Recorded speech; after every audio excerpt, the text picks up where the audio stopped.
just to make sure Awesome. we're recording now. Cool. Well, you've totally zoomed way more than I have. Yeah. Anyway, Raw, I am really, really excited to talk to you today for so many reasons, which I hope to dive into.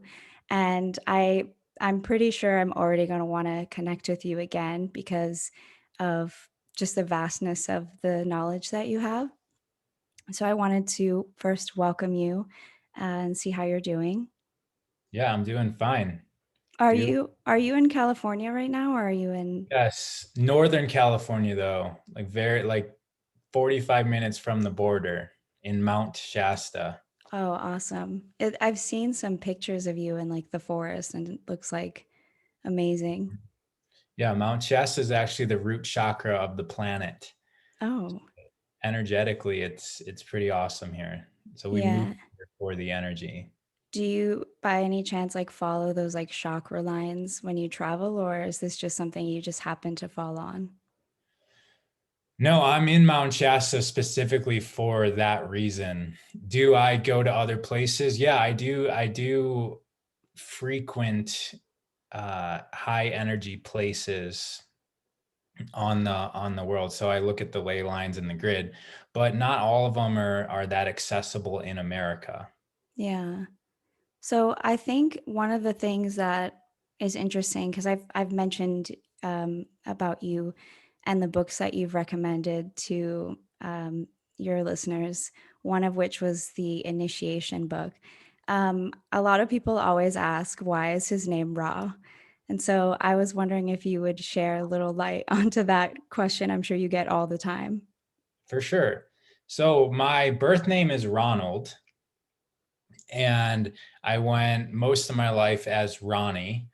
And as I was transitioning out of one phase of my life where I was like highly in the gym world and very active, very competitive, I wasn't really feeling connected to Ronnie anymore. And I was 33, 34 years old. So it was sounding a little boyish.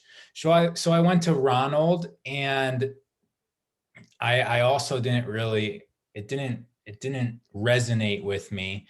And at the same time, I was going through Kundalini teacher training, which is it's a yogic it's a method of yoga.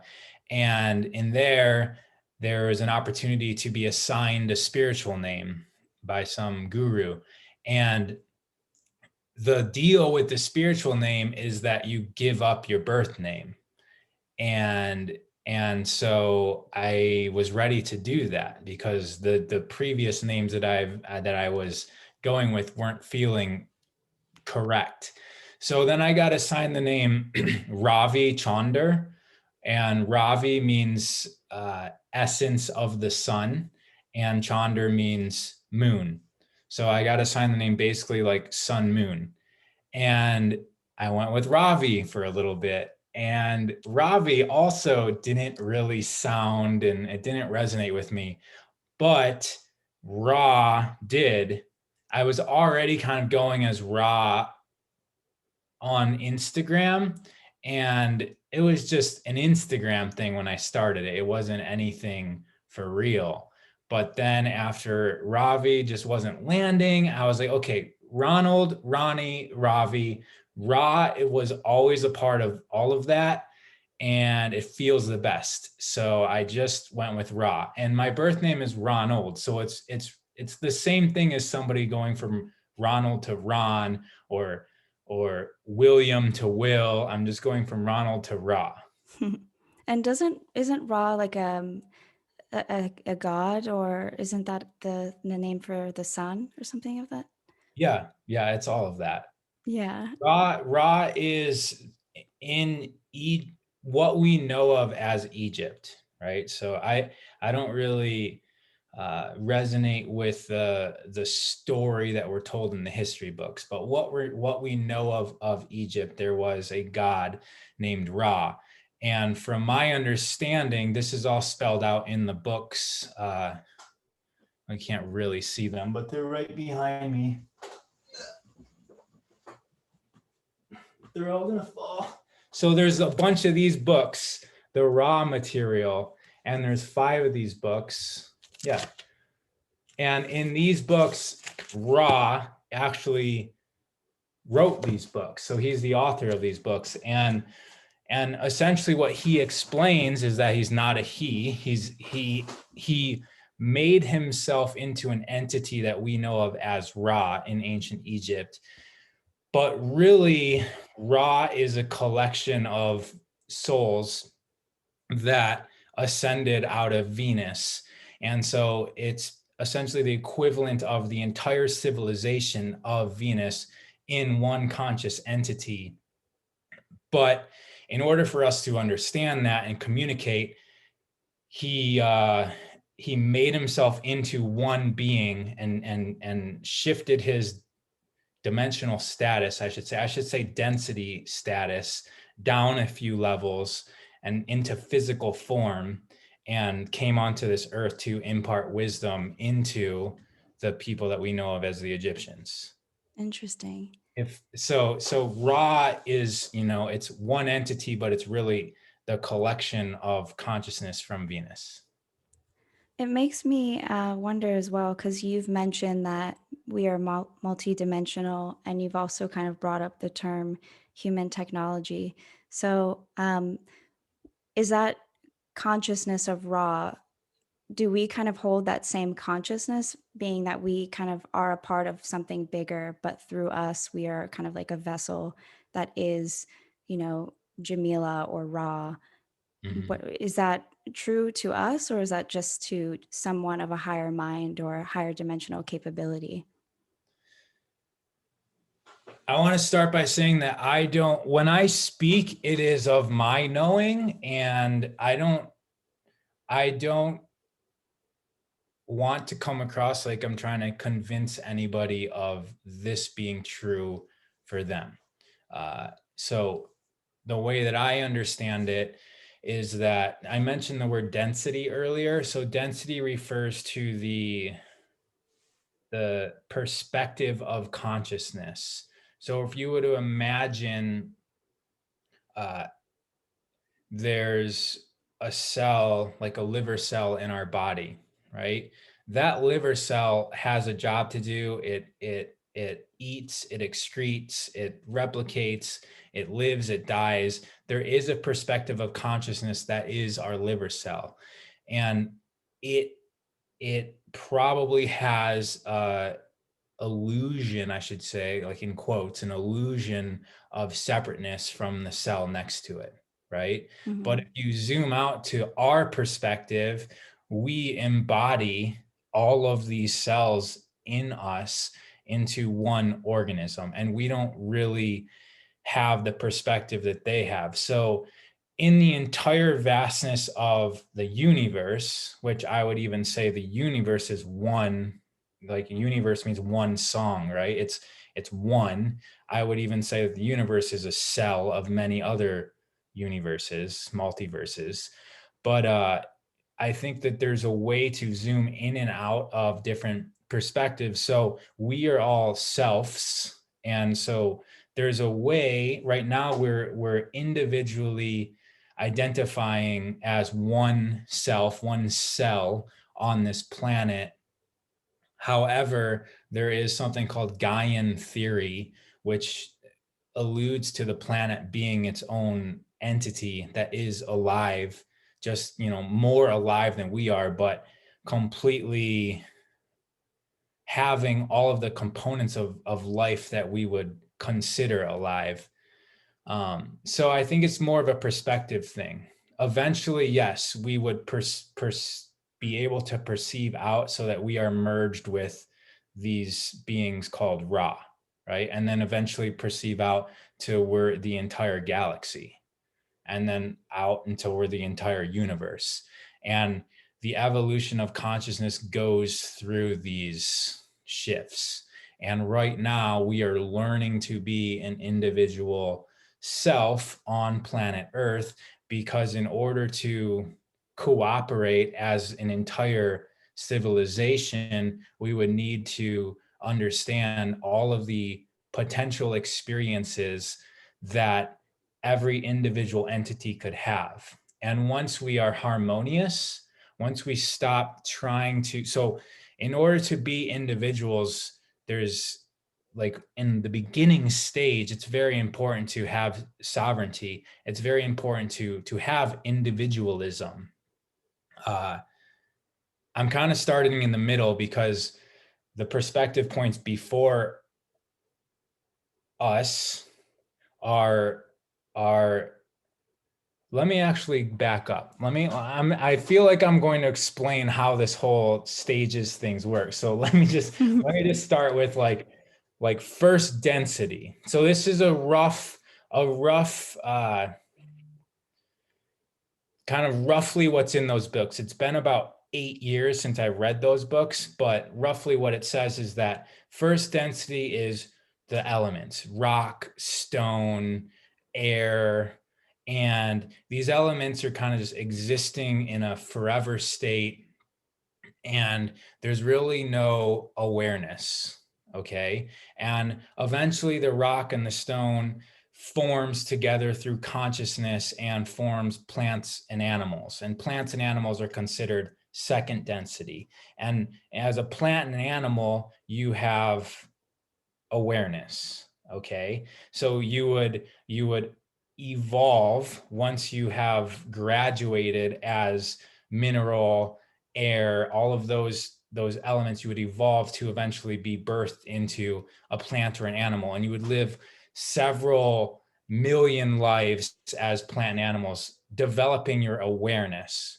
Eventually, at the higher levels of those lifetimes, you would start developing self-awareness, and you start noticing it in the higher level animals like gorillas, where they guard their territory, they have mates, they have social constructs, they have understandings, and they're starting to develop self-awareness. Also, our pets. We are actually an example of the third density, which is self-awareness. We are teaching a second density animal self-awareness so that its next lifetime, considering if we're talking from a linear standpoint, linear time standpoint, its next lifetime, it could be born a human.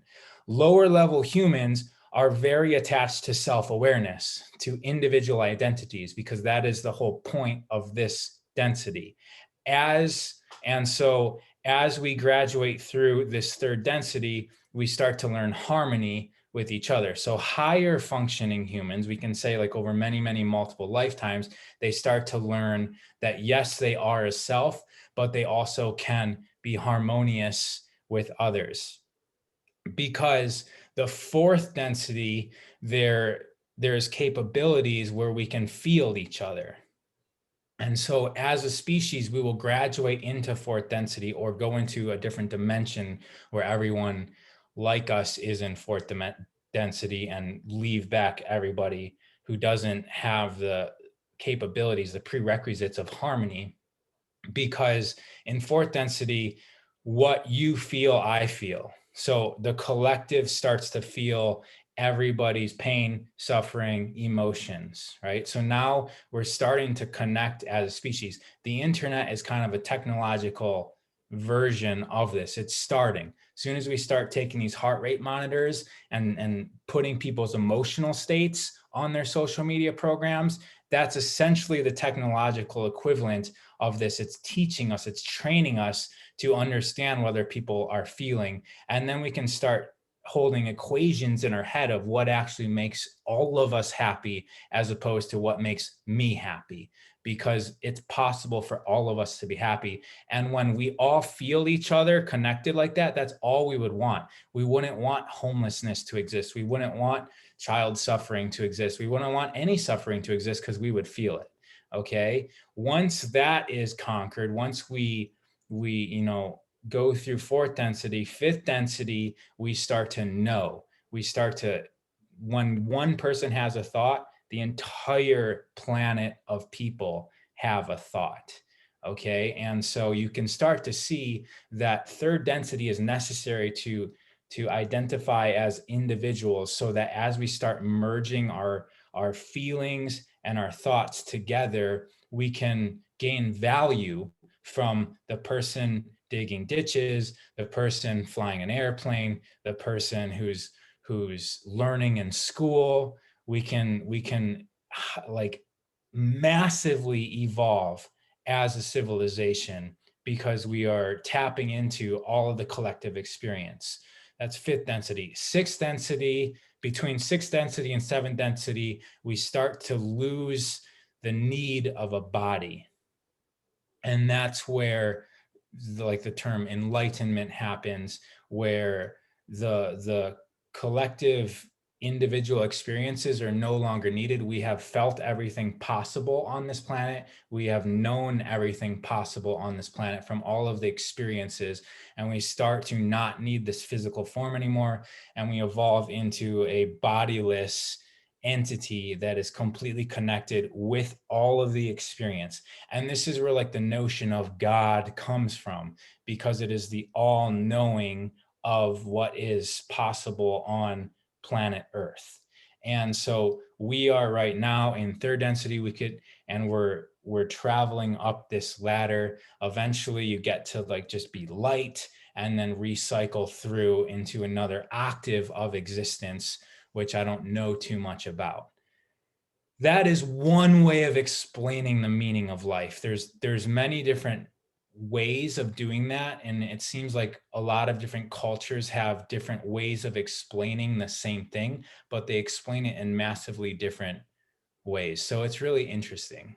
Yeah, it seems as though um, from the third density, the need to transition seems like it shifts from head to heart. And I think one thing that you mentioned was that the heart has profound language, and also it transcends just one density. So I was wondering if you could maybe elaborate on that a little bit, and just kind of um, tap in more, because I think personally, I think that a lot of people that I think are listening to this podcast are kind of new to these conversations. So they don't necessarily understand the connection between the human technology and also the emotional body. And from my understanding of your teachings is kind of like the heart is the gateway or the connector between those two aspects. So I was hoping maybe you could do your thing on that one. For sure. So back to densities, the levels of densities that I was just explaining. You're right. The next level is associated with the heart, and that's the fourth density. But actually, the way that densities work go from root chakra, second chakra, third chakra, fourth chakra. Like the chakras, the main chakras, I should say, are associated with the densities.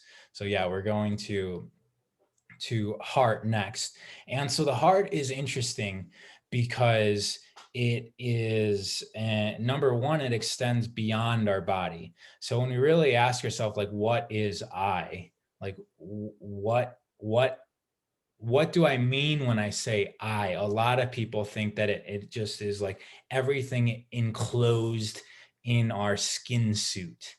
And that's a really weird thing because our heart electromagnetically resonates outside of ourselves. And also when we think about I could get on a tangent on what do we mean by I, but I'm not going to do that. So let me just stay where I'm at. So the heart, there's some interesting studies about the heart. Number one, the heart is its own brain. It has neurons. The Heart Math Institute, again, it's been a long time since, I think it's 40,000 neurons in the heart. There's also a lot of neurons in the gut. So what I mean by that is that the gut and the heart are doing its own thinking. And there's more signals going from the gut and the heart brain to our brain than there are brain to the heart and the gut. So there's essentially three brains in our body. There's our head brain, which we all know about, our heart brain, and our gut brain. And they all have different mechanics. They all have different technology. The heart brain is the electromagnetic resonator, which means that it's creating an electromagnetic field. And that field is responsible for things in our body happening, like blood flow. A lot of people think the heart is simply a pump. That comes from our reductionist scientific standpoint. of just trying to think about everything like a machine. And our heart is not a pump. There's another book, I think it's called The Secret Teachings of Plants, and something like that, or The Hidden Teaching. No, it's The Secret Teachings of Plants. And this scientist demonstrates that if our heart was, so our heart as a pump has enough pressure to pump fluid through a hose, and that fluid pump up 6 feet. Okay, so our heart will pump fluid through a hose and then up 6 feet. And if you think about like the pressure of our heart, that seems about right. You can imagine hooking your heart up to a hose and it'll be blasting blood up like 6 feet. However, there's hundreds of thousands of miles of vessels in our body that are very, very small. And in order for our heart to pump, our heart pump to pump that amount of blood vessels that are actually bigger than the blood cells are actually bigger than some of the blood vessels. The heart would need to be strong enough. If it was just pumping the blood cells through the blood vessels, it would have to be strong enough to pump our blood through a hose. And if the hose was pointed up, it would have to blast up 6 kilometers. Like that's how strong of a pump our heart would need to be to push all this stuff through. So our heart is not pumping blood through. It's actually the blood cells are connected electromagnetically through our heart, and they spin, they vortex through our blood vessels, directed by this electromagnetic resonator. So they're like, it's like the heart is the remote and they're responding to what it's telling them to do. And we actually get hot because of those cells when we exercise, because those cells, they vortex through and they rub on the side of our blood vessels. It creates friction and that heats us up. Now, the heart is doing that within our body. It's also doing that into our reality. So that's where this whole function of I and what is self, because we are most definitely impacting the electromagnetic reality in which we exist.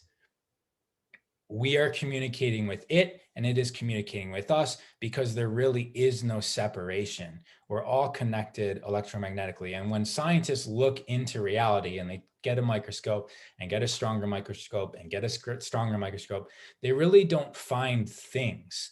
They don't find like particles, they find shapes. And it's geometrical shapes of, they don't know, because if they keep on looking smaller and smaller and smaller, they just find forms, and it's like forms of all of the same stuff. I could say like light. It's forms of electromagnetic energy or light. And so we are all just the same thing. And they've done studies where they hook up people to a random image generator. Well, they hook up people to a machine that's measuring the heart, and then they show the people images. And the images are, it's like picture of clouds, picture of a car, picture of a field, picture of a baby with its head cut off, right? So it's like pleasant pictures, and then all of a sudden like some catastrophic picture, and it's randomly generated pictures. And what they find is that the heart knows when that catastrophic picture is going to happen before the machine even picks it.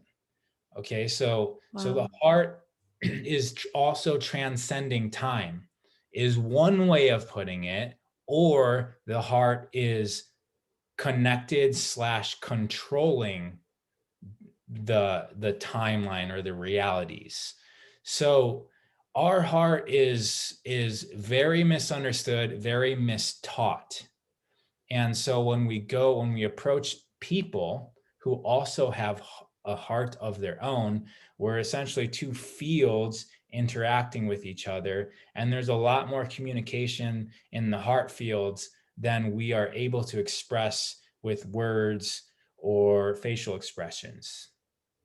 And not everybody has the connection from the heart into the brain. And that's what you're talking about. Like when we say move into the heart, all that really means is open up the perception, like open up the sense organ of the heart so that we can feel into reality and feel the people who are interacting with their heart. It's a subtle thing, but it's a sensation that, yes, as we evolve as a human, even through one lifetime, it's a sensation that we can learn to bring on, right? That is as strong, if not stronger, than our eyes, our nose, our ears. And if you go into another density of being like a dog, they're actually more connected to all of this, right? They just have awareness.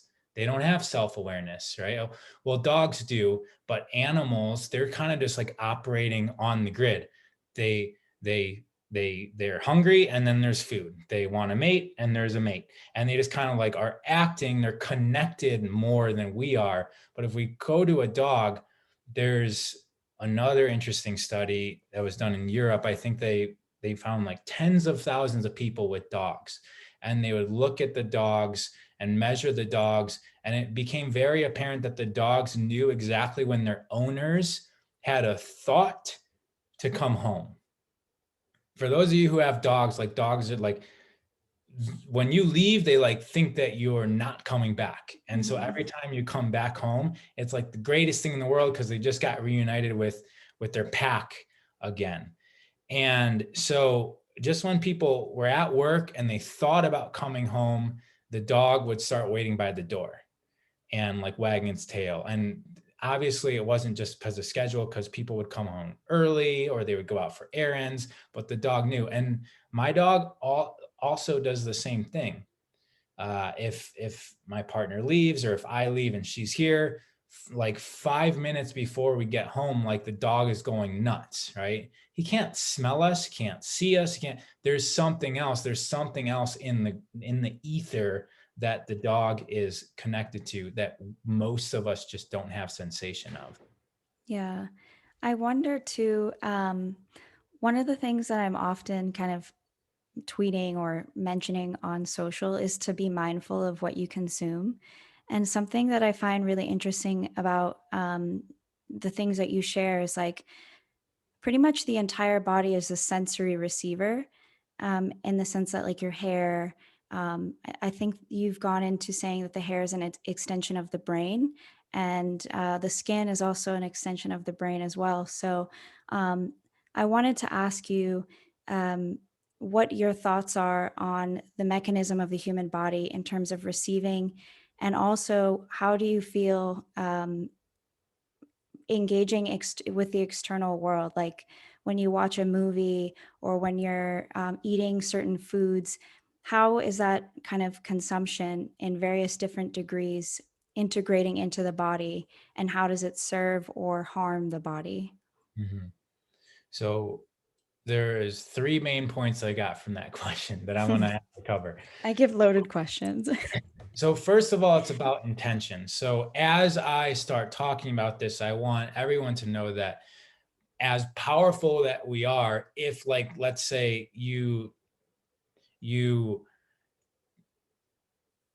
aren't at a state where you can attain very good quality foods, or if every single day you're witnessing or in conversations with uh, not very high quality from a normal standpoint, not very high quality environment, i- you are the light source, right? Like you are the source of light. And as long as your intention is strong, you can override almost anything, whether it's a bad diet or a bad environment. And so knowing that can almost make you invincible to a degree.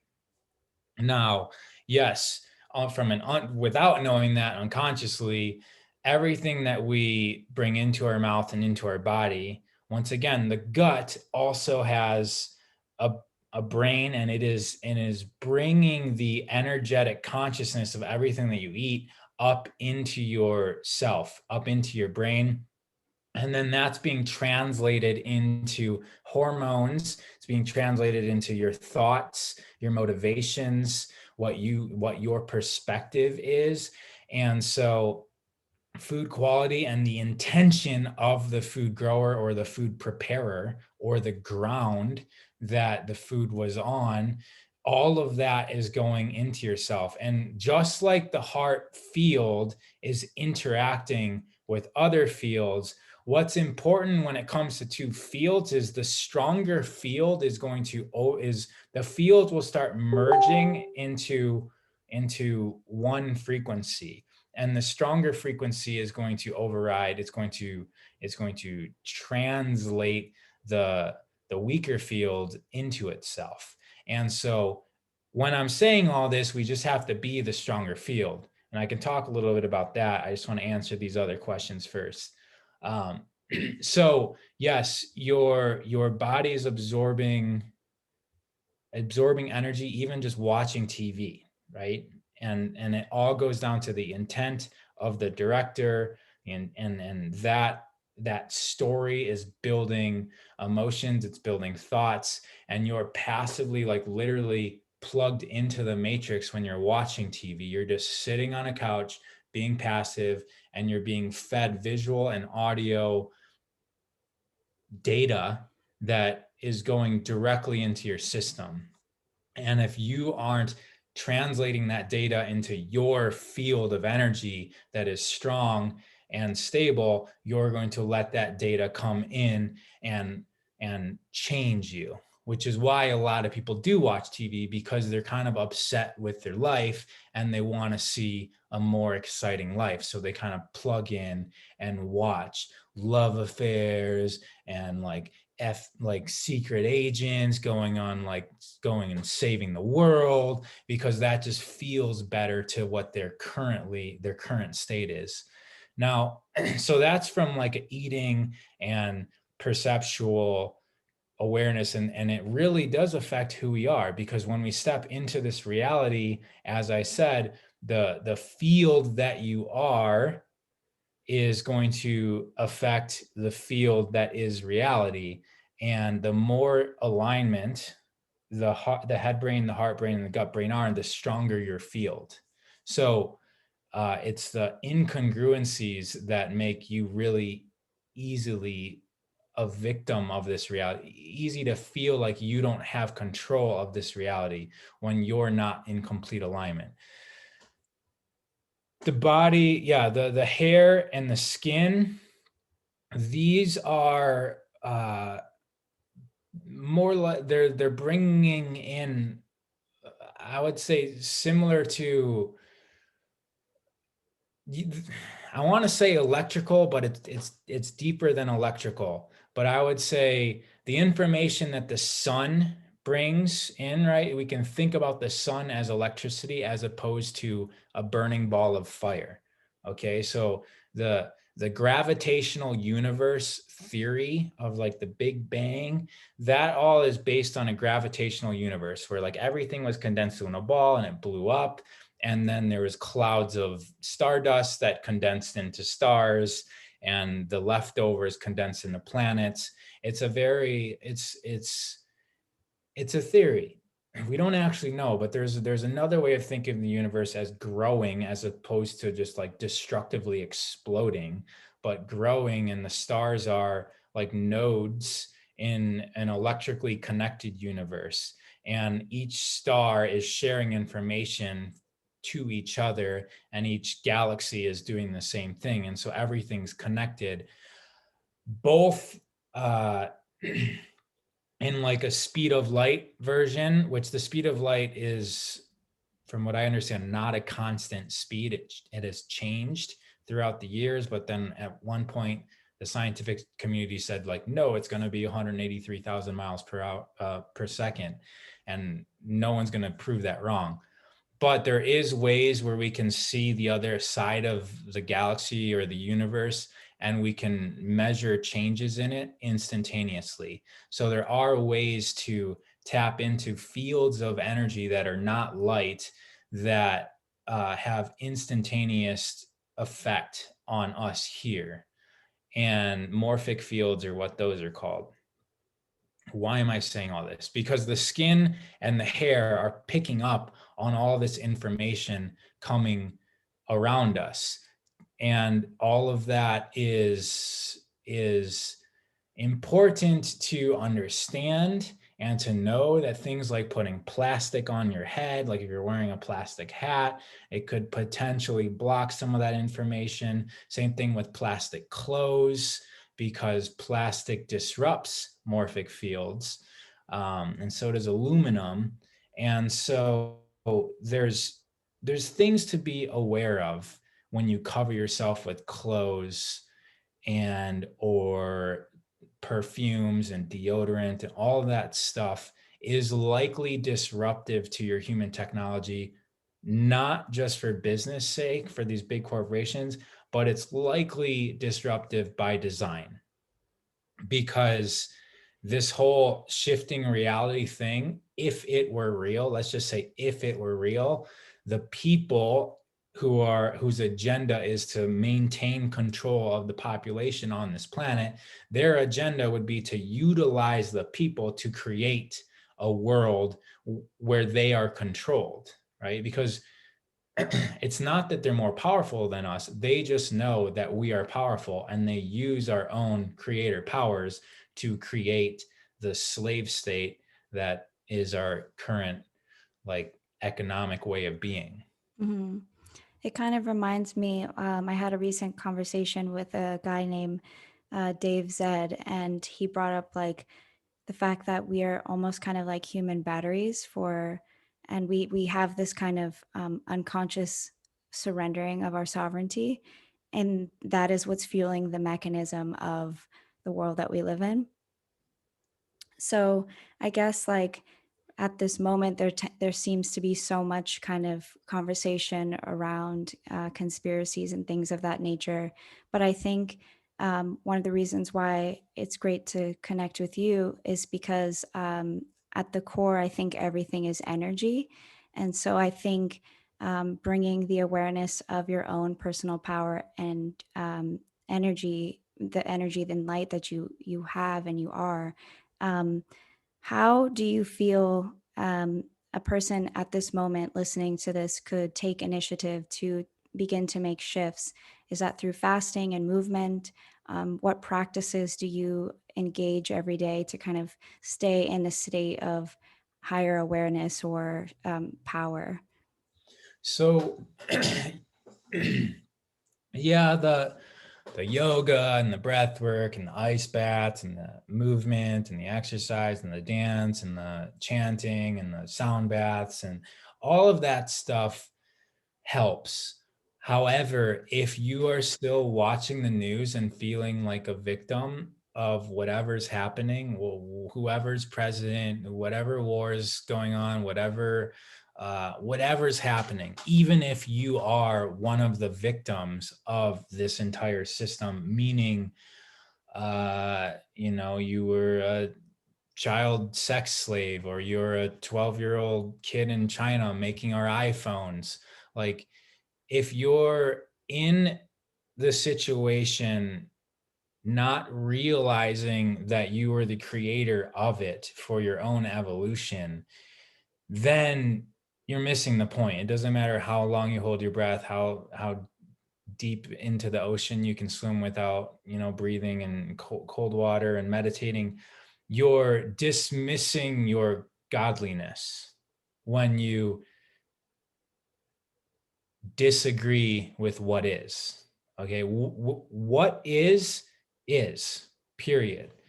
And if you are looking at that, perceiving what is, and thinking that shouldn't be, then there's a disconnect. From, you're basically saying, no, I don't have control of this. And so, to answer your question, what I feel is most important is responsibility. Assume responsibility for everything, like literally everything. And that would mean that you will no longer complain about anything, because complaining is the opposite of being responsible. And responsible comes down to response ability, the ability to respond. Okay. It doesn't mean that you you necessarily uh, agree with it. I mean, you do agree with it. How do I want to say it? It doesn't mean that it's harmonious to you, because you will have to practice to find the harmony in what currently is. And it's through that practice that you will become all, right? And when we talk about enlightenment, you become embodied by light, and everything is light. So in order for you to become all, you must accept all. And it's very difficult to do in this planet right now. But if you look at history, there's always been problems. There's always been murder and all of this stuff.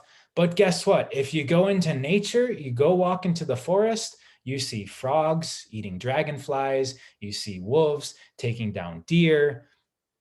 That's life on Earth, period. So just because we live in houses doesn't mean that the equivalent of the frog and the insect isn't happening to us. And yes, we are both the frog and the insect in many different things. I just mentioned a 12-year-old Chinese kid building our iPhones. Like, that exists. We're the frog eating the insect in that scenario. And then there's other scenarios where the government is taking advantage of us, or these higher dimensional entities are sucking energy out of our souls when we're fearful or anxious, and they want that to perpetuate. And to understand that if you were to design a universe that is self-perpetuating, the higher levels will feed on the lower levels. And that's just the way of a cycle. Like, the higher levels have to feed on the lower levels. Otherwise, there's no energy to go up. And so understanding our place in that, in the cycle of life, and not being so attached to your comfort, not being so attached to even your life.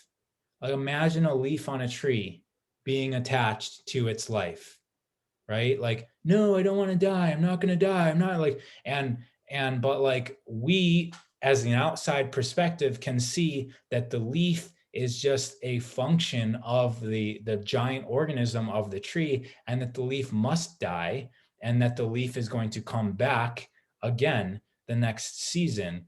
And if you look at every single religion and every single culture, there is this concept of an afterlife or multiple lifetimes. And that's what we're seeing within ourselves. So understanding that this is an experience for us, and whatever your experience is, everybody has the worst thing that's ever happened to them. Everybody has the best thing that's ever happened to them. So it doesn't matter how dramatic, how luxurious, how poor, how painful, or like, just it just doesn't matter. Everyone has the spectrum of experience that they are experiencing as the individual. And and knowing that this life was chosen by you probably before you were born, and that you came specifically to experience this version of life, and to understand that this is an experience, and to not close your eyes and shove it away, but to absorb yourself into it. That's that's where I would start. I would start there before like any movement practice. And but all of that stuff, okay, let me start over. All of that stuff, eating well, all of that stuff is to help facilitate your ability to absorb this energy, because it is a lot to take on, and it's a practice, and it's hard to do. And so uh, strengthening your nervous system and your subtle energy systems will allow you to be more capable, to be responsible, to be able to respond. I think when you speak of responsibility and then also kind of saying everything in a way, how I understand it kind of is like everything is as it should, and the goal is to be in a state of allowance. Um, that isn't the same as being passive, but being enrolled in, from the way that I look at it. Am I right in understanding that, or? Yeah, I mean, passivity is also ejection, right? You're not participating. Hmm. And so that's also the same as fighting it. Right. And also, like, we all go through stages. So maybe you do have to go through some fighting to get to the next stage, right? And as we go through stages of evolution, some things contradict what you may have done in the past to get through a certain stage of evolution. I would say that I've arrived at the place of acceptance the way that I am, because I spent my entire life fighting. I was a Hmm. hockey player since 3 years old. My entire standpoint of what reality was back then was to be better than other people. That was Hmm. like my, at any cost. Like, and my role within hockey was to hurt the other team. I fought every single weekend, like when I got older, and fighting was allowed. And it was like, I'm just trying to break the bones of other people. And then I got into a competitive CrossFit career. And again, it was just about being better than other people. And so after experiencing like several lifetimes probably of violence and competition, I've exhausted that as a tool of my experience. It doesn't serve me. And so I'm capable to never need to do that anymore because I've done enough of it. And so I don't know if that was necessary for me to get to the standpoint that I'm at, but I do see a lot of people who have a lifetime of fighting, or maybe they're warriors, and then it's the samurai, right? At the end of their life, they have this different being as a result of them taking so many lives. They start to have a deeper understanding of what life is. Do you feel that people that arrive to a level of consciousness where they are um, able to allow without fear of anything really, as you say, like the samurai essence, or in a way how you've kind of transmuted from a very competitive or ego driven person, do you think that um, that archetype is always following that path? I know for myself, I resonate with what you just said because I also have kind of moved through life with a lot of anger and egotism and these kind of self driven initiatives, only to arrive now at the ability, little by little, to surrender. So I wonder, is this the way, or is there other ways that people kind of arrive at this place?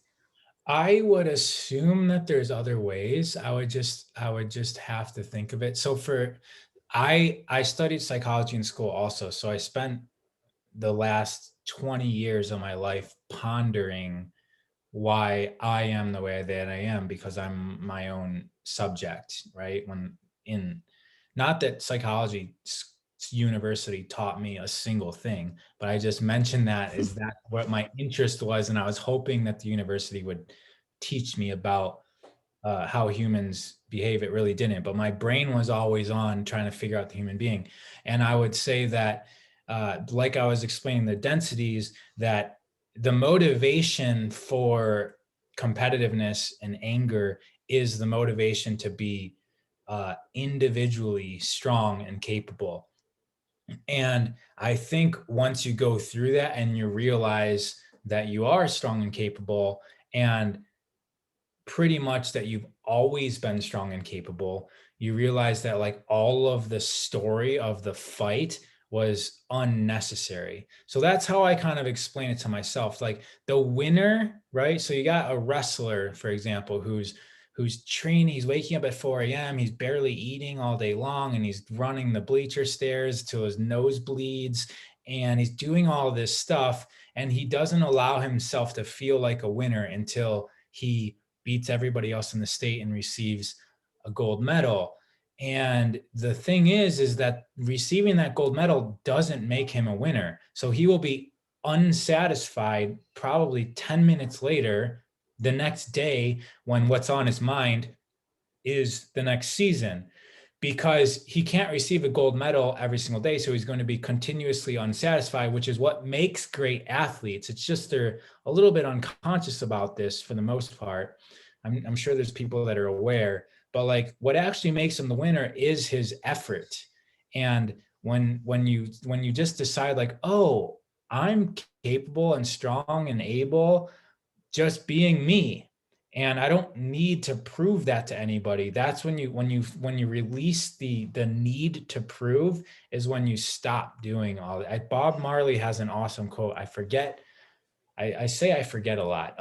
But I'm unsure. It's like it says, the day you win the race is the day, like it's like when you stop racing is the day you win the race, something like that. Mm-hmm. Because you never really win if you're actually trying to win.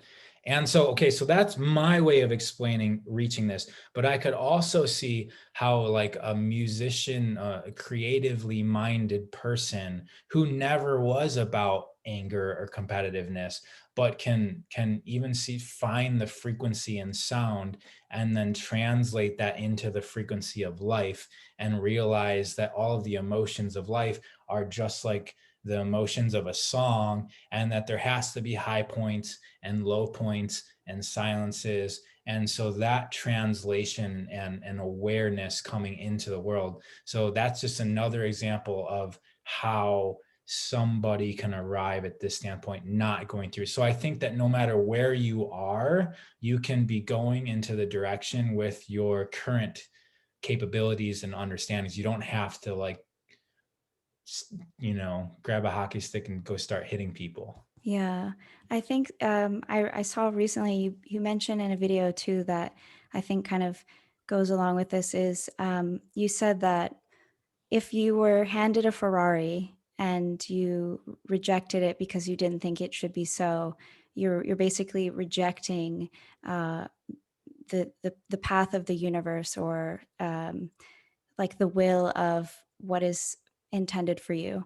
And contrary wise, if you reject what happens to you in a negative light, you are also rejecting what is meant to happen for you. So I think that this is a very interesting uh, phenomena that you speak of. And I think very relative to the times, because I think a lot of people feel that what's happening in the world is like a personal attack. And so I was wondering if you could speak on that on a micro level. And then if you'd like, you can expand into the macro. But Mhm. I thought it was a really cool thing because most people usually focus on the positive, but not really the negative. So one thing they know from many, many discussions with people who are about to die is that nobody cares about the struggles that they had in life. In fact, when at the end of your life, or even just looking back at your life, you can see that the struggles and the failures that you have are, like, that's the prerequisite of your success, right? That's what made you stronger. That's what made you know what not to do, or evolved your thinking around a certain subject. What the people at the end of their lives regret, well, what they only, like, the thing that's on their mind the most are the regrets of the things that they didn't do, right? So it's not that they regret that they went through a divorce. It's that they didn't do something. So all of the things, that these little deaths that we have throughout life, where it's an ending of a stage, when we're in that stage, it feels like the end of the world. And it's not. It's like I said, throughout all of history, there has always been turmoil, like, always. And if there wasn't, like, what would be the point of life? We just come to earth to, like, sit on a beach and drink champagne every single day? Like, what are people wanting besides this? This is the color, as I said, the musician, right? Like, this is the song, universe, one song. Like, this is the song of our life. And right now we're dealing with what this is. We're dealing with, like, 5G being rolled out, right? But when airplanes were being invented, they were dealing with these things called airplanes, and, like, they were crashing and killing people. And so, like, now we get to safely ride on the airplanes. There's going to eventually be a point where this world is technologically connected, where the radiation doesn't harm the people. But for now, like, this is what we're dealing with in 2021. Like, we're the people that are going to probably get harmed and have to deal with the damage done by the radiation. That's just what it is right now. And so this is just part of life. And knowing that what we're going through now is going to make us. And I always love taking the perspective of my 80-year-old self. So like, just if you're going, not that I don't really need to do this anymore, but it's like what I suggest other people do a lot is like, what would your 70-year-old self, like, would they care about this thing that you're making into a huge issue right now? Would they care about it, or would they actually spend this time creating, right? Like there's a lot of potential right now. And what I see on social media is that people are focusing on all the things that could be wrong with the situation. But like there's a massive transfer happening right now. And it's beautiful. It's so beautiful. And a lot of us have been waiting for this. We've been waiting for a shift.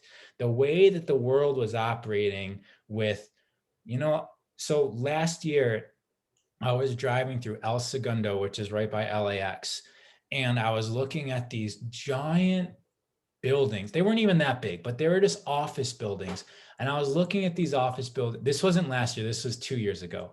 This is before COVID. I was looking at these office buildings and I was just thinking, why do these things exist? We have the internet. Why do literally thousands of people have to get into their car and drive to this building every single day, Monday through Friday of their life, to sit down at a computer to do some task when they could very easily just be doing this at their home? And I was just imagining how inefficient our society is for doing that.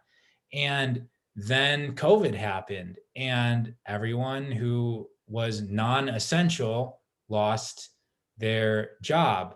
And what that tells you, if you're going through this loss of a job, is that the world is becoming more efficient. And right now, the people that are increasing the efficiency are people like Jeff Bezos and Amazon. That is drastically increasing the efficiency, right? You just go tap some things on your computer, and tomorrow a roll of toilet paper shows up, or your sneakers or whatever. And so we all can participate in that. And so the memes where they're like, Amazon made $50 billion, like, we can participate in that. The world is a freeing up of human energy.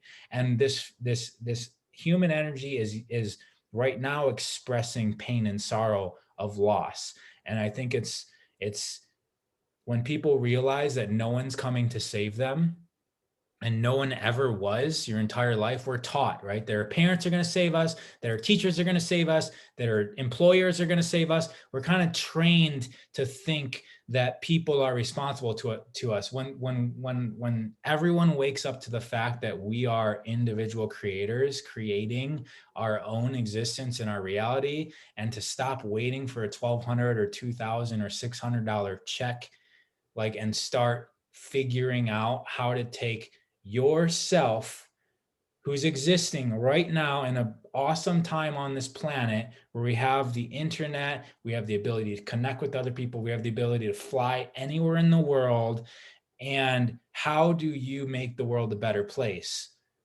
Because you just lost your job, where you just went into even teachers, people not realize that one teacher can do the job of the hundreds of thousands of teachers all over at some point, there's going to be one person doing the job of those 100,000 teachers. There needs to be one first grade teacher, one scientist, one science teacher, one gym teacher on one computer broadcasting to millions of kids. And then what does that mean? It doesn't, people are like, well, what about my job? Release the attachment to your slave job and discover what could be, because we don't need 100,000 people doing the same thing. We need one person. Those 99,999 people can now make the world. It can evolve the world. And that's what we've all been waiting for and hoping for. Yeah, I think that's such a good point, because I know a lot of friends can't stand, Bezos and the fact that there's this massive transfer of wealth. But the way that I see it, and maybe this is the like entrepreneurial kind of viewpoint that I take of things, is that the people that are advancing in this moment are the people who perceived and saw it coming because they had the foresight to see the opportunity.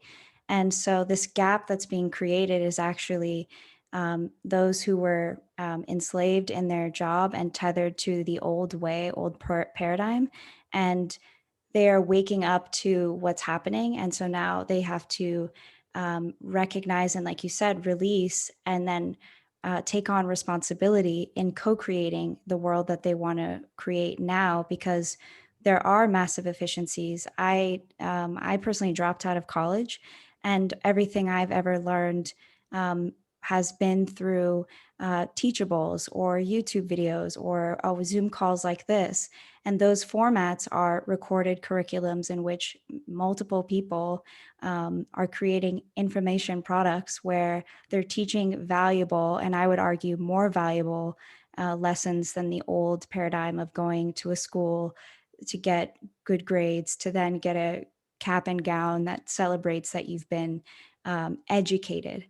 But I think that you make a really, really good point, and I think you said it really beautifully, because there's people who before COVID, I used to work in the hospitality industry while also having an online business, and I couldn't separate the attachment to the job, the slave job that I had had all my life, right? And so the best thing that ever happened to me was I got let go from my job that I was wanting to leave. And I am encouraging my friends now, because I say, you know, you've wanted to be an actor or a creator. Now is your chance to create and to use that creativity to create opportunities for yourself. So I thank you for saying that, because it was really, really well said. Um, I guess something that I found interesting about you too is that you do leverage the internet, and you have been for some time. One is you have the Krias of the Week, which is, in a way, you are a teacher to many across the world. How did you arrive at that moment to create the Kriya of the Week? I guess before we get into that, maybe you could tell a little bit more about what it is and how it came to be. So Creo of the Week is a, hold on, excuse me. Creo of the Week is a 15, it's a website, it's a membership-based website that assigns a 15 to 25-minute Kriya to its members. And then the members repeat the Kriya daily for 7 days. That is the intent. Not everyone does that. And then the next week they get a new Kriya. And a Kriya, in Sanskrit, Kriya means to do. And it's essentially a practice where we are testing, strengthening, utilizing our body's full technology. And so we're doing movements, we're doing breath work, we're doing mantras, which is chanting, and we're connecting our body physically, we're connecting our body energetically, and we're bringing it all into alignment so that we can do all the things that we're talking about, go out into reality in a responsible fashion. Uh, and it's all about like full spectrum awareness of the body, because, even if you just think about like, can I bring my awareness into my little toe? There's, not a lot of people can do that, just like sit and bring their awareness into their little toe. We mostly feel like the part that is us is somewhere in our head, right? A little bit behind the eyes and between the ears. That's us. And the rest of us is just kind of like this machine dangling from this center console.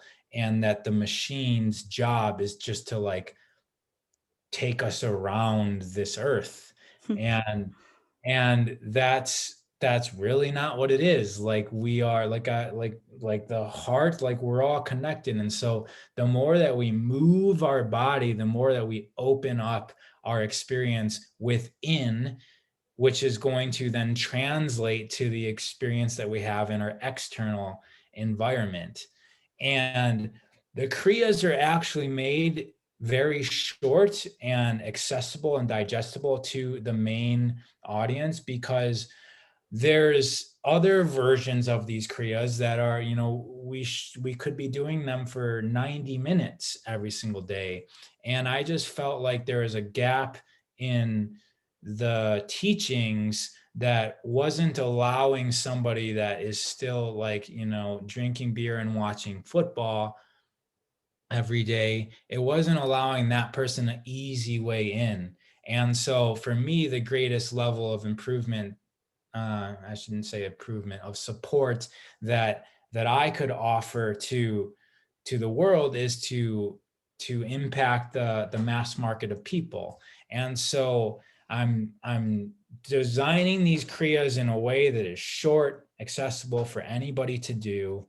And if they want deeper understandings and a better, more, more intense experience, there's other kriyas, there's other methodologies that they can go discover, but it's going to be a lot more intense than Kriya of the Week. And Mm-hmm. so some of the kriyas are intense, but that's how I came to, as I was like, okay, I don't want to work in a yoga studio because I used to own gyms. So if I'm going to work in a yoga studio, I'm going to own the yoga studio.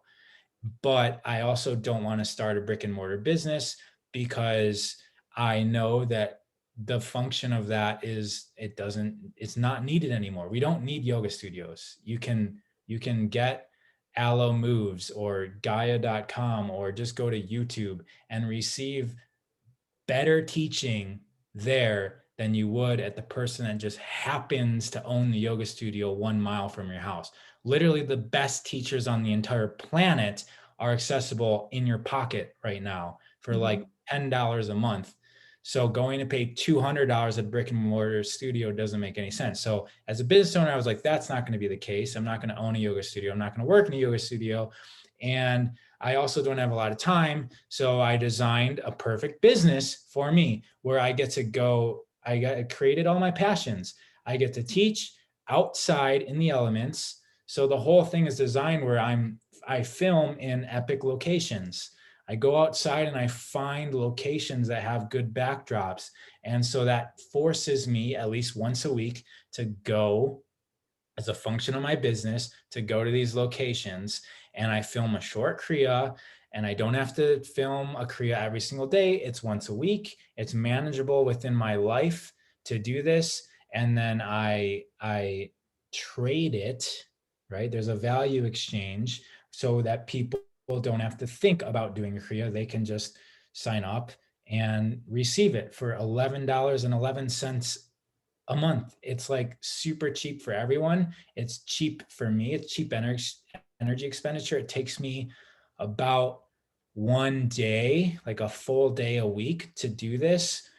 And I could definitely expand into this business, but I'm saying all this background stuff so that people can understand that I make more money with Kriya of the Week than a yoga teacher.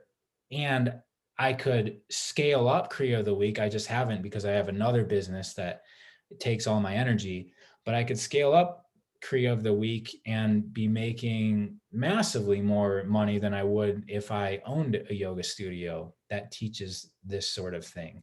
So, like, there's opportunity for everyone, no matter what you do. And the great thing of everything that we were just talking about is that going down to rock bottom means that like you have to figure something out, right? Mm-hmm. So it seems like everyone's going down to the point where they're at zero and then they have to figure something out. And I've been there before as well. And it's an awesome place to be, because the only direction is up. And so Right. no matter what, everyone's going to rise. Whether they have to go all the way down before they rise is up to them. Yeah. I think also what's been a blessing as well is kind of the time freedom aspect too. Like I've wanted to create this podcast for like years. And I know you get to have a lot of free time to do um, really interesting practices and I remember there was the one where it's like the paddling, or you paddle certain meridian points on your body, and just different things like that. You did mention you have another business, and I think that one you have a larger team. I was just wondering, maybe if you wanted to share a little bit about that, and then um, kind of maybe I can ask you a couple questions about the future and what you kind of hope to create from there. For sure. So I'm involved in network marketing as well. And so I have a giant network marketing organization, and we're aligned with the company called Purium. And I'll explain a little bit more about that, why I love doing it. For me, Purium and the network marketing portion, it took me many years to find alignment in it. And once I did, our organization took off. And right now we're successfully selling multiple millions of dollars of superfoods a year. And these superfoods are guaranteed money back to make impact on a person, basically blow your mind. You can return the products if you don't like them or just didn't feel like they, quote, worked. Uh, they're scientifically proven to do things no other foods can do. Primarily, like our big things is we've got the only superfood, or the only supplement, the only thing that's proven, that is even ventured to prove, that it can remove glyphosate from the human body. And glyphosate is Roundup, which is produced by Monsanto, which is sprayed on all of our food, and it goes into our body and it destroys our gut, all the microorganisms that they want to destroy in the field so that the crops can grow without weeds and insects. The destruction of that, the chemicals used to destroy those pathways and those pests, are also the same pathways that are being destroyed in the bacteria in our gut. So we no longer have functioning guts. A lot of people aren't connected because they're not bringing in the consciousness and the energy from the food, because their gut's destroyed from glyphosate. So this is an answer to not only make people healthier, but also improve their consciousness. Because for me, I started thinking about all of this stuff when I was about 18, 19 years old, and I started eating organic because I was working out for hockey. And I started eating organic. Then all of a sudden, I was just like meditating and asking questions about 9/11 and doing presentations about 9/11 in college, and you know, experimenting with dreaming and what possibilities there are in non-physical dimensions. That all happened. I didn't know this, but when I think back, it all started happening when I started selecting organic apples and oranges and broccoli, because those are like the only things that I could afford organic. But I started there, and that started opening up my consciousness. So the network marketing thing is amazing because we're essentially teaching people to be responsible for themselves. We're teaching them, like, we're the marketing department of Purium. It is our responsibility to distribute the superfoods. And we do that through our networks that we currently have and that we start to learn how to attain. And then we learn first the ability to enroll people into our vision. And enrolling people into your vision is the thing that every great leader does well. And every employee does very poorly because they are enrolled to the vision of their boss. So if we want to start being these creators, we need to, number one, have a vision and be able to enroll other people into that vision. The greater vision we have of them, of their health and their consciousness, the greater vision we have of them, of their finances. And then we must support them and teach them all of the skills necessary for communication, business development, how to handle, people's limiting beliefs, how to, most importantly, handle our own limiting beliefs, transcend them, and then exist in this new paradigm. A lot of what we're seeing in the world right now is people are holding on to their old life, and they don't want to let go of that for something new. And so business ownership allows you to really face all of the parts of yourself. And Mhm. so network marketing is also known as multi-level marketing. And a lot of people have an opinion on that. And most likely they may have got into it and not done any work, and they lost some money because they think that them buying the products of their company wasn't worth it. However, like I said, our products are guaranteed money back to work, and they do work. And we changed hundreds of thousands of lives with our products. And our business opportunity is essentially free to get involved in. So it all just comes down to getting involved and then being responsible for yourself and your ability to be of value and of service to your reality. And the better value and service that you can be to reality, the more that you get paid. And for me, I'm making many times the amount with Purium than I was when I owned several gyms in downtown Los Angeles. And I was bawling then. And so this has completely changed my story, my narrative of life. And I'm just beginning. I'm 2 months in. And so this is what we do. And we teach people. And if anyone's interested in getting involved with that, just reach out to me on social media. You can find me at RA_of_earth.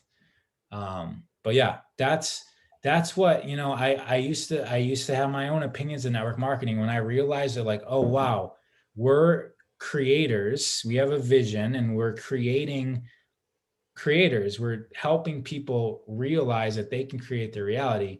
That's when I like clicked into this, and I started being proud of what I do every single day, and I started being passionate about what I do every single day, which is essentially just supporting other people.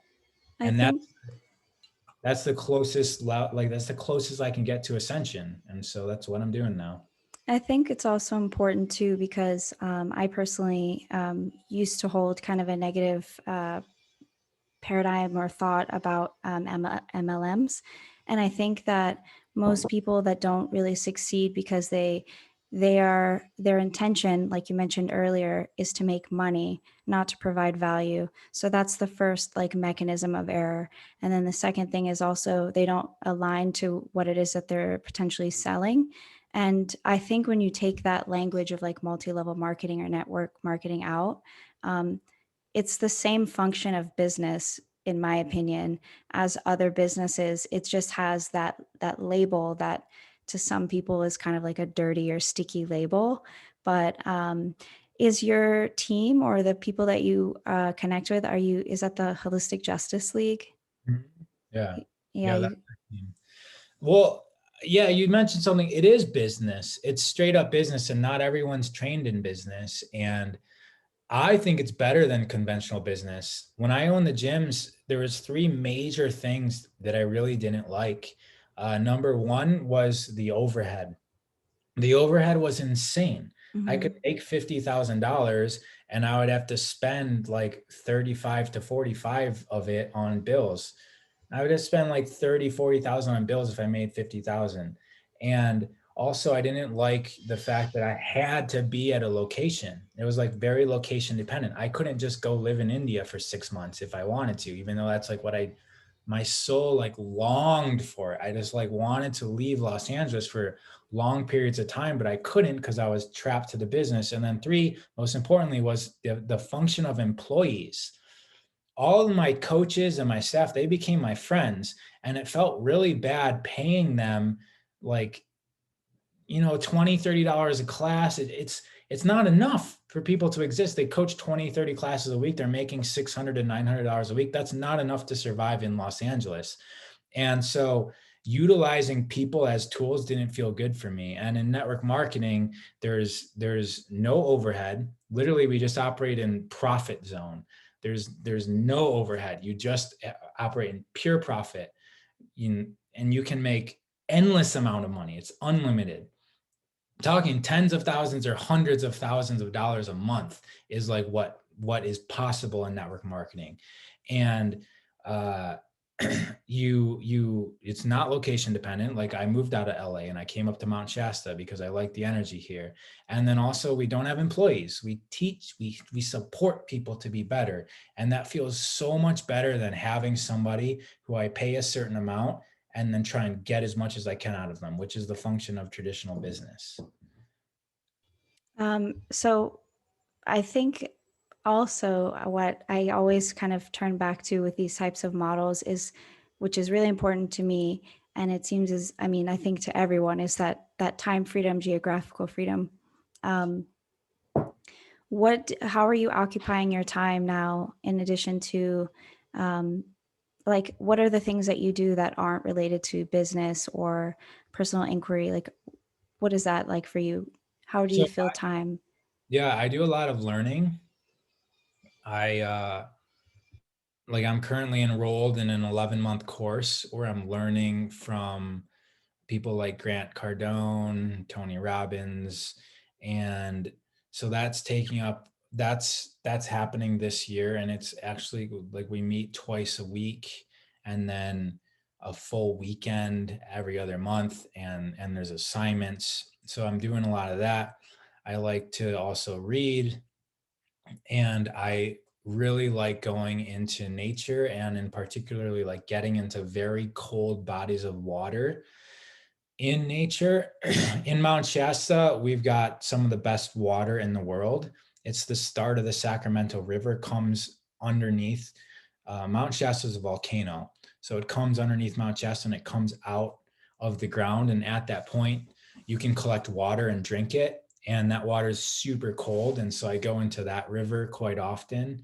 I also started working out again. I used to be very, very into the the gym thing, and I got away from it for like 3 years, and I built this business, and now I'm at a point where I have more time.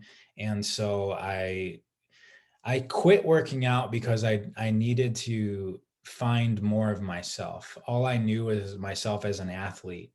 And so I quit eating protein and I quit working out, and I just allowed myself to just shrivel up essentially.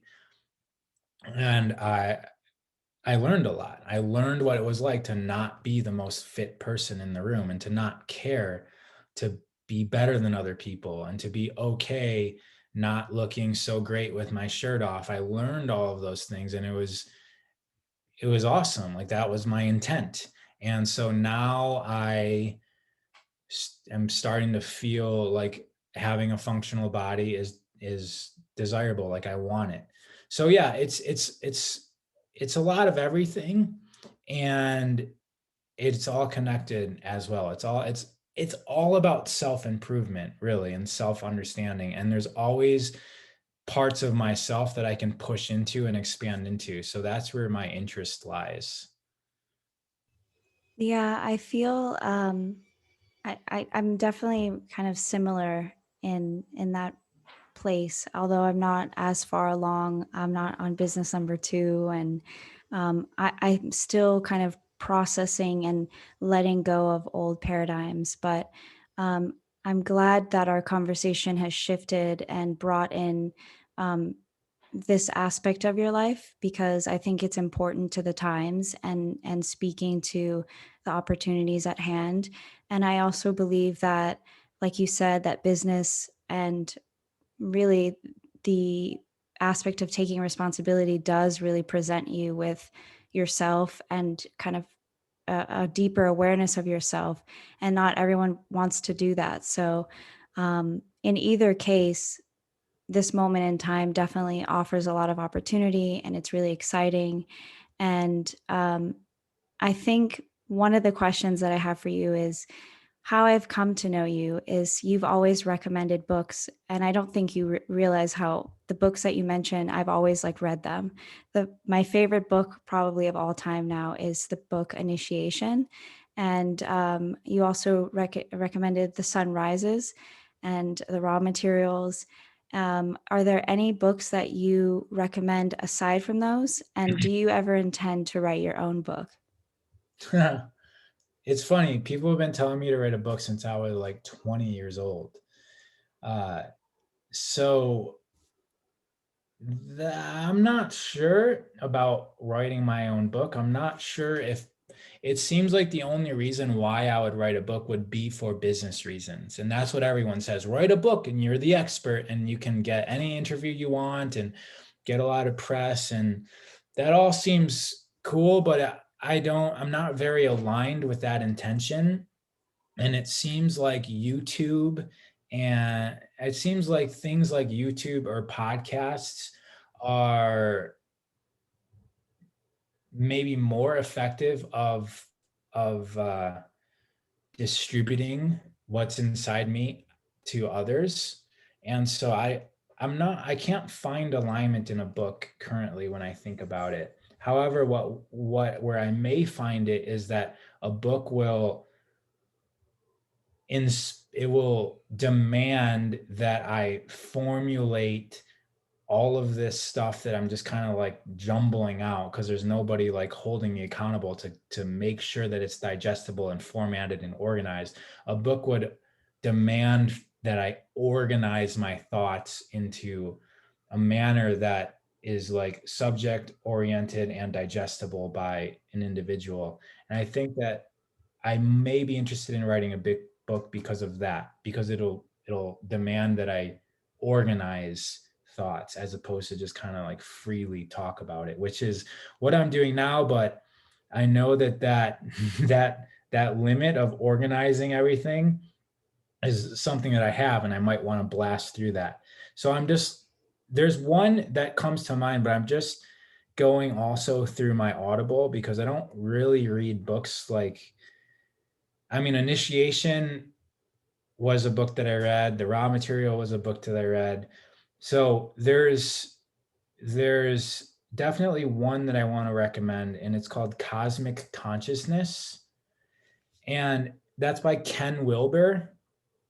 That is epic.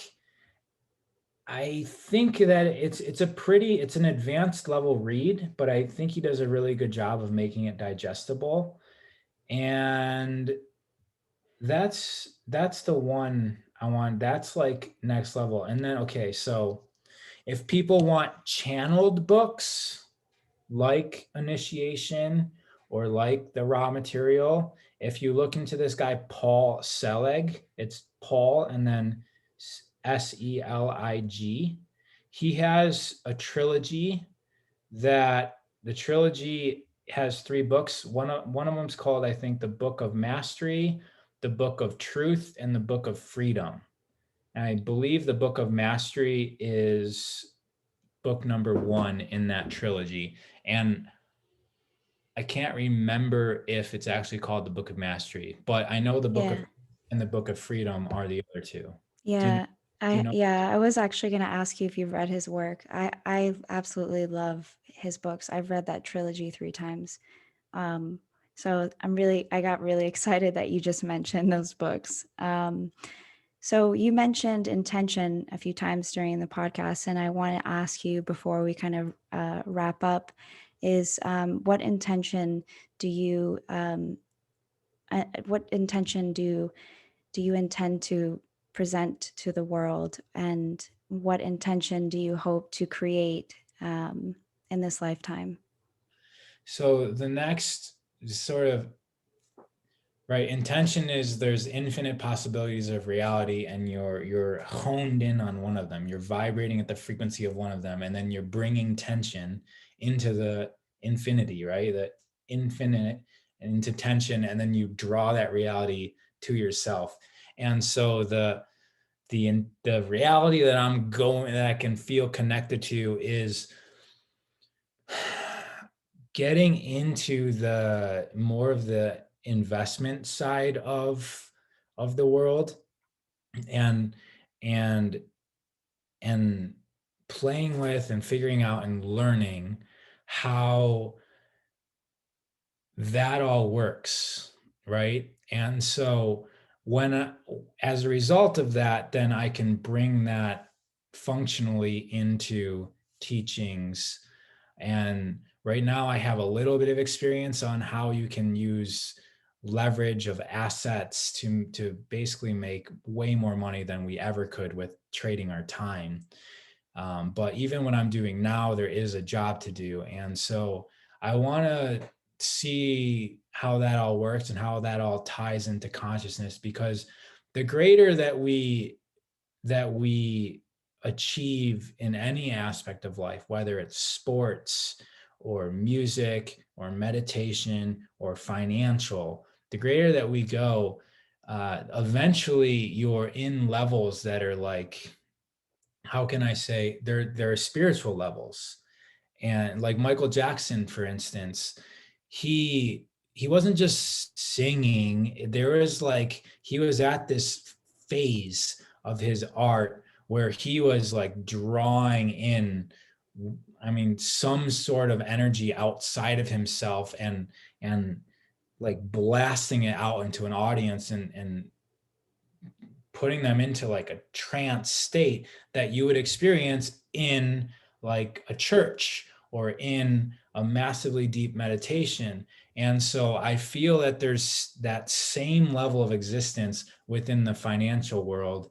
And the world right now seems to not have enough people Hmm. operating financially at that level. And so I'm working my way up through the ranks to figure out where that exists. So, maybe there's a trail where others can go, and there's probably trails already made. And so that's kind of where my intention is set. Cool.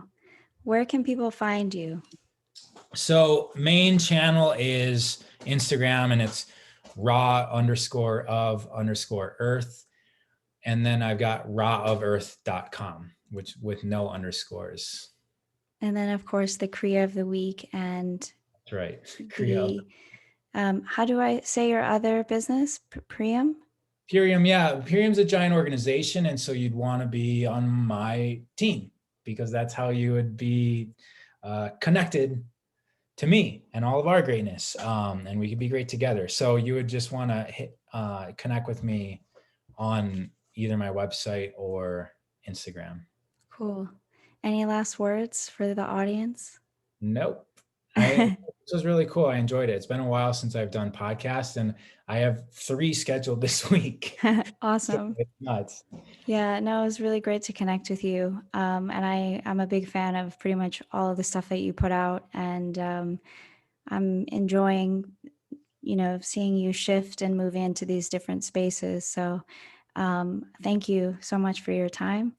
And I guess, this is that time where we say goodbye on the podcast. And yeah, Great. Well, I enjoyed it. Take care, everyone. cool.